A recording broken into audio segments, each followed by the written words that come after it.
મિત્રો ગુજરાત બુલેટિનમાં આપનું સ્વાગત છે। ખાનગી નર્સિંગ કોલેજમાં વિદ્યાર્થીઓ સાથે થતી ગેરરીતિ।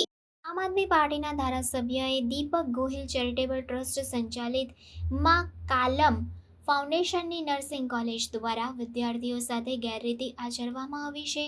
વિદ્યાર્થીઓએ ફી ભરી હોવા છતાં પણ પરીક્ષામાં બેસવા દેવામાં આવતા નથી। એસટી વિદ્યાર્થીઓને સ્કોલરશિપ પણ આપવામાં આવતી નથી। શિક્ષણ મંત્રીએ પોતે કહ્યું છે કે આ સંસ્થાને માન્યતા આપવામાં આવી નથી, તો 20 વર્ષથી આ સંસ્થા કઈ રીતે ચાલે છે? આદિવાસી વિસ્તારોમાં આવી અનેક સંસ્થાઓ યુવાનોના ભવિષ્ય સાથે ચેડા કરી રહી છે। 5 દિવસમાં કાર્યવાહી કરવામાં નહીં આવે તો 16 નવેમ્બરથી અમે જલદ આંદોલન પર ઉતરીશું। આમ આદમી પાર્ટીના દેડિયાપાડાના ધારાસભ્ય ચૈતર વસાવાએ નર્મદા પોલીસ અધિક્ષક કચેરીની મુલાકાત લીધી હતી અને ખાનગી નર્સિંગ કોલેજની ગેરરીતિ મુદ્દે તપાસ કરાવી કાયદેસરની કાર્યવાહી કરવાની માંગ કરી હતી। ત્યારબાદ ધારાસભ્ય ચૈતર વસાવાએ મીડિયા સમક્ષ પોતાની વાત રજૂ કરતા જણાવ્યું હતું કે અમે જિલ્લા પોલીસ અધિક્ષક સમક્ષ ફરિયાદ કરવા માટે આવ્યા હતા કે અહીંયા દીપક ગોહિલ ચેરિટેબલ ટ્રસ્ટ દ્વારા માં કાલમ ફાઉન્ડેશન ચાલે છે। તેમણે યુજીસીની પરમિશન લીધી નથી અને ઇન્ડિયન નર્સિંગ કાઉન્સિલની પણ પરમિશન લીધી નથી, તેમ છતાં પણ 20 વર્ષથી તેમની સંસ્થા ચાલે છે। આજે તેમની સંસ્થા દ્વારા વિદ્યાર્થીઓના ડોક્યુમેન્ટ જમા કરી લીધા છે। તમામ વિદ્યાર્થીઓએ ફી આપી દીધી છે। ત્યારબાદ વિદ્યાર્થીઓને પરીક્ષા આપવા માટે કર્ણાટકની કોઈ બેંગ્લોરની કોલેજમાં લઈ જવામાં આવે છે। આજ દિન સુધી વિદ્યાર્થીઓએ કોઈ કોલેજ કે યુનિવર્સિટી જોઈ નથી। ટ્રસ્ટ સંચાલિત માં કમલ ફાઉન્ડેશન રાજપીપળામાં ચાલે છે। એ માં કમલ ફાઉન્ડેશન ખાનગી જેએનએમ નર્સિંગનો કોર્સ ચલાવે છે અને બેંગ્લોર ખાતે એની એક્ઝામ આપવા માટે ત્યાંની કોલેજ, ત્યાંની યુનિવર્સિટીમાં લઈ જવામાં આવે છે। આ બધા એવા સ્ટુડન્ટો છે, એમને પટાવી ફોસલાવીને એમના પર ડોક્યુમેન્ટો લીધા છે, એમના પર ફી ભરાવી છે। બધાએ 2-2, 2.5 લાખ રૂપિયા ફી ભરી છે। એમને અત્યાર સુધી 3 વાર ત્યાં લઈ જવામાં આવ્યા બેંગ્લોર, પણ ત્યાં હોલ ટિકિટ મળતી નથી, એટલે અમને એક્ઝામમાં બેસવા દેવામાં આવતા નથી। આમાં ઘણા 2 વર્ષ બગડેલા છે, ઘણાના 3 વર્ષ, ઘણા 4 વર્ષથી આટાફેરા કરે છે। ઓરિજિનલ ડોક્યુમેન્ટ એ લોકોએ લઈ લીધું છે, હજુ આપતા નથી। બીજું કે આ સંસ્થામાં જેટલા લોકોએ અભ્યાસ માટેનું ફોર્મ ભર્યું છે એમની પાસે કોઈ પ્રોફેસર નથી, કોઈ ટેકનિકલ સ્ટાફ નથી, કોઈ પ્રેક્ટિકલ સ્ટાફ નથી અને સરકારશ્રીની એનઆઈસી અને યુજીસીની કોઈ પરવાનગી લીધી નથી। અમે મુખ્યમંત્રીશ્રીને, શિક્ષણ મંત્રીશ્રીને, આરોગ્ય મંત્રીશ્રીને હમણાં 3 દિવસ પહેલાં લેટર કર્યો હતો।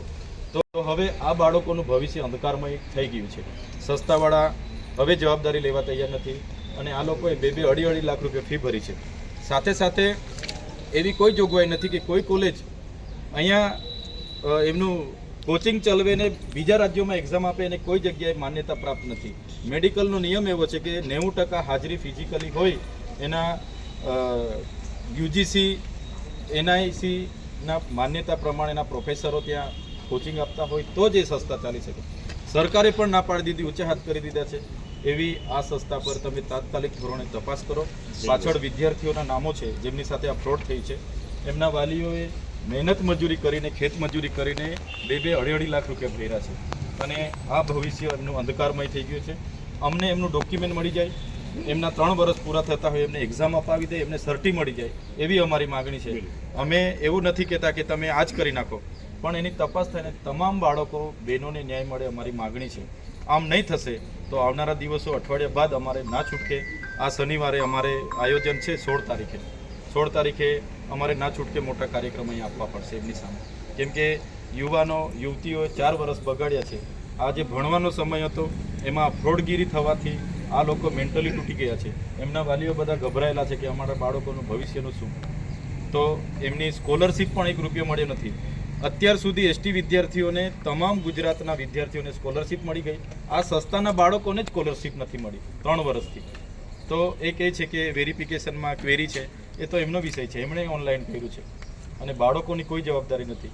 તો આવી બધી ખૂબ ગંભીર 12 દીકરીઓ મારી પાસે આવી હતી, મેં ફોન કર્યો એટલે ભાઈ તરત આટલો ચોપડો લઈને, કેટલોક લઈને ત્યાં મારે ગાંધીનગર મારું ગૃહ વિધાનસભા ચાલતી હતી, ત્યાં જ મારું નીચે ચેમ્બર છે, ત્યાં મળવા માટે આવ્યા હતા। મારા પીએ બોલાવ્યા એટલે મેં આટલા લોકોને નોકરી લગાડી દીધા, આ કર્યા, પણ એક પણ વિદ્યાર્થી એમની સંસ્થાની ગવર્મેન્ટ સ્વીકારતી નથી। ખાનગીમાં હોય એ એમનો વિષય છે, પણ અમારે આ વિદ્યાર્થીઓને ન્યાય જોઈએ છે.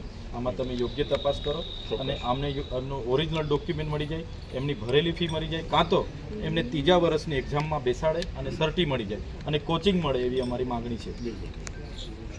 અને વ્યારા અને સુરત પણ એમની સંસ્થાઓ છે અને એ વ્યારા સુરતની પણ ત્યાંથી પણ ફરિયાદો આવી છે.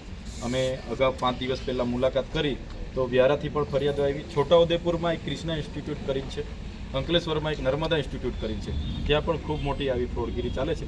અમે ત્યાં પણ અરજી આપવાના છે, પણ આજે અધિક્ષક શ્રીને એસપી સાહેબને આપી છે. તમે યોગ્ય તપાસ કરો અને આમનો ડોક્યુમેન્ટ એમને કઈ રીતના મળે, એમનો અભ્યાસ નહીં બગડે, એ પ્રયાસો આપણે બધા કરીએ.